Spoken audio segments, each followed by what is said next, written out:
एक मुसलमान से शादी करती है, उसके 5 बच्चे होते हैं, और वो ही आदमी एक और औरत से शादी करके जो 13-14 साल की है लेके साथ में घर में बैठ जाता है, उसके 4-5 बच्चे करता है, फिर एक और लेके आ जाता है जो उसकी बेटी की उम्र से कम होती है, वो सब एक घर में रहते हैं, उसके 10 बच्चे करता है।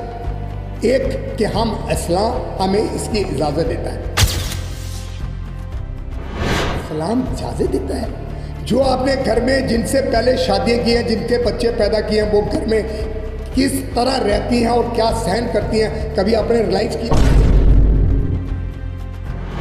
माननीय नरेंद्र मोदी जी ने जो इस देश को दिया है, स्पेशली 3 तलाक निकाल के, मैं कह रहा हूँ एक हिंदू होने के नाते मुझे गर्व है कि मेरी मुसलमान बहनों बेटियों के साथ इतना बड़ा न्याय हुआ है कि कम से कम वो बेचारे को ये नहीं सोचना पड़ता कि अब मैं बीबी हूँ कि 2 घंटे के बाद मुझे रोड पे लाके रख देंगे 3 लफ्ज़ बोल के तलाक तलाक तलाक, और मेरे को कोई मेंटेनेंस नहीं मिलेगी, कुछ नहीं मिलेगा। मैं चाहता हूँ कि सारे हिंदुस्तानी, वो कोई भी कम्युनिटी का हो, हिंदू, सिख, ईसाई, मुसलमान, जो पढ़े लिखे हैं, जो नहीं पढ़े लिखे हैं, उनको भी मैं बोल रहा हूँ यूनिफॉर्म सिविल कोड के हक में, समर्थन में आवाज़ उठाओ, सारे खड़े हो जाओ और बता दो हिंदुस्तान एक है, एक था, एक रहेगा।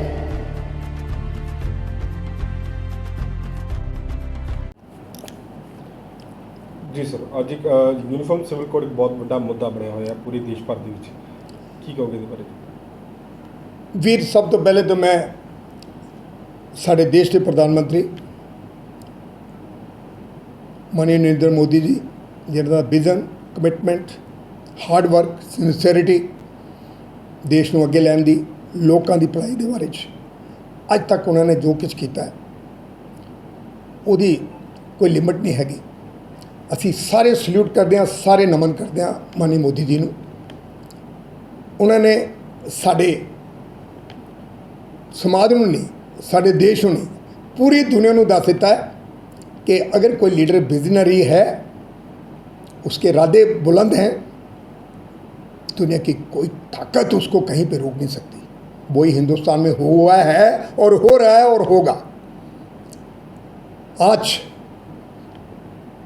माननीय नरेंद्र मोदी जी ने एक स्टेटमेंट दी है, यूनिफॉर्म सिविल कोड इस मुल्क में लागू किया जाए। कारण एक ही है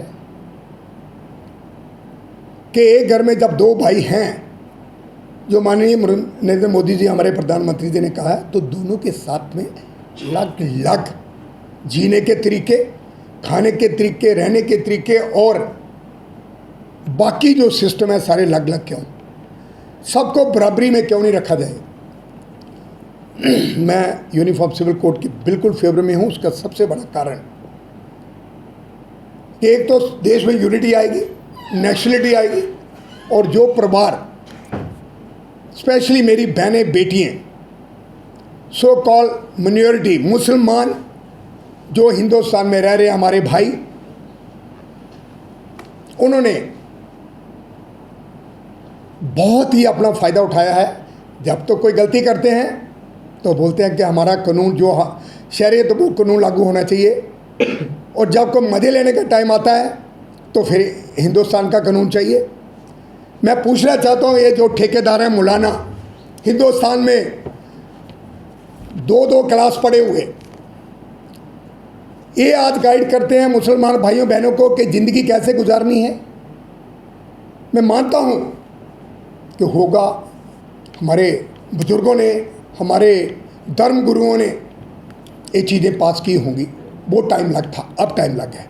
मैं पूछना चाहता हूँ मुसलमान मेरे मौलवियों से और जो लोग ठेकेदार हैं इसके, कि क्या तुम्हारी बहन, तुम्हारी बेटी एक मुसलमान से शादी करती है, उसके 5 बच्चे होते हैं, और वो ही आदमी एक और औरत से शादी करके जो 13-14 साल की है लेके साथ में घर में बैठ जाता है, उसके 4-5 बच्चे करता है, फिर एक और लेके आ जाता है जो उसकी बेटी की उम्र से कम होती है, वो सब एक घर में रहते हैं, उसके 10 बच्चे करता है। एक कि हम इस्लाम हमें इसकी इजाज़त देता है, इस्लाम इजाज़त देता है जो आपने घर में जिनसे पहले शादियां की हैं, जिनके बच्चे पैदा किए हैं, वो घर में किस तरह रहती हैं और क्या सहन करती हैं, कभी आपने रियलाइज़ किया? जिसने आपको सारी दुनिया छोड़ के, माँ बाप छोड़ के, परिवार छोड़ के आपको अपना पति माना है, उसके सामने तुम 3-3 शादियां करके घर में बच्चे पैदा करके परिवार में रखो, उस बहन बेटियों पे क्या गुजरती होगी, कभी तुम लोगों ने सोचा? उसके बाद हलाला अपने मज़े लेने के लिए, हमारी कोई बेटी किसी गलती से, कोई गलती की किसी भी कारण हो गई, एक आदमी 2 सेकंड लगाता तलाक तलाक तलाक और फिर बोलता है हलाला करके आओ। और वो मौलवी जो पीछे मैंने स्टिंग ऑपरेशन में देखे, लाख 2-2 लाख रुपए लेते हैं और उसके साथ बेचारी लड़की को सोना पड़ता है अपनी मर्जी के बगैर, उसके साथ संबंध बनाना पड़ते हैं अपनी मर्जी के बगैर। ये कौन सा कानून है? ये कौन सा जस्टिफिकेशन आप कर रहे हो अपने परिवार के साथ कि ना चाहते हो भी उसको दूसरे आदमी के साथ सोना पड़ रहा है, उसके बाद आके दोबारा वो बीबी बन रही है? ये कानून है? एक कानून तुम्हारी बेटी बहन के साथ हो रहा है, तुम सहन कैसे कर सकते हो? हम इसके बिल्कुल खिलाफ है। मैं कह रहा हूँ, आज माननीय नरेंद्र मोदी जी ने जो इस देश को दिया है, स्पेशली 3 तलाक निकाल के, मैं कह रहा हूँ एक हिंदू होने के नाते मुझे गर्व है कि मेरी मुसलमान बहनों बेटियों के साथ इतना बड़ा न्याय हुआ है कि कम से कम वो बेचारियों को ये नहीं सोचना पड़ता कि अब मैं बीबी हूँ, एक 2 घंटे के बाद मुझे रोड पे लाके रख देंगे 3 लफ्ज़ बोल के तलाक तलाक तलाक, और मेरे को कोई मेंटेनेंस नहीं मिलेगी, कुछ नहीं मिलेगा।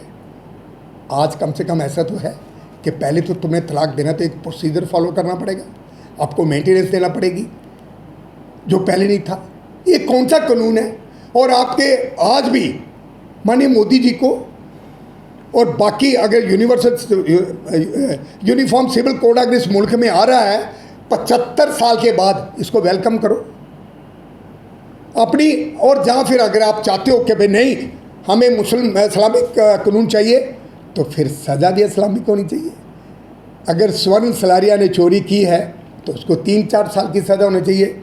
रहमान खान ने अगर चोरी किया तो उसके हाथ काट देने चाहिए। ये तो होता नहीं है।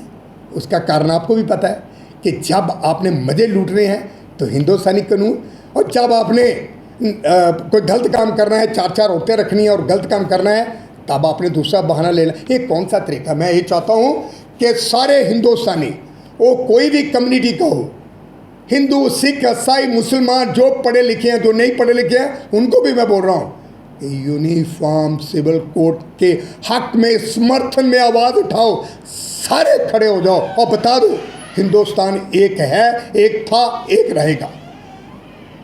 मैं एक बार फिर आपके सामने आऊँगा इस मुद्दे पे, जब भी कहीं डिस्कशन होगी 1 वीक 2 वीक के बाद, मैं यकीन से कह सकता हूँ कि यूनिफॉर्म सिविल कोड एक हिंदुस्तान की वो मॉडिफिकेशन सिस्टम में होगी जो हिंदुस्तान को सोने की चिड़िया बना देगी। मोदी साहब, एक बार फिर आपके सारे उन लोगों का जो इसका समर्थन कर रहे हैं, स्वर्ण सलारिया आपका दिल की गहराइयों से धन्यवाद करता है। नमस्कार, धन्यवाद। आओ सलारिया जन सेवा फाउंडेशन पठानकोट के मेंबर बनो। आने वाले 5 साल तक the white medical college and hospital Pathankot ਤੁਹਾਡਾ फ्री इलाज करेगा। कोई 1 रुपया नहीं लगेगा। इलाज हार्ट ਦਾ ਹੋਏ, किडनी ਦਾ ਹੋਏ, कोई बड़ी बीमारी होए, सारा फ्री होएगा।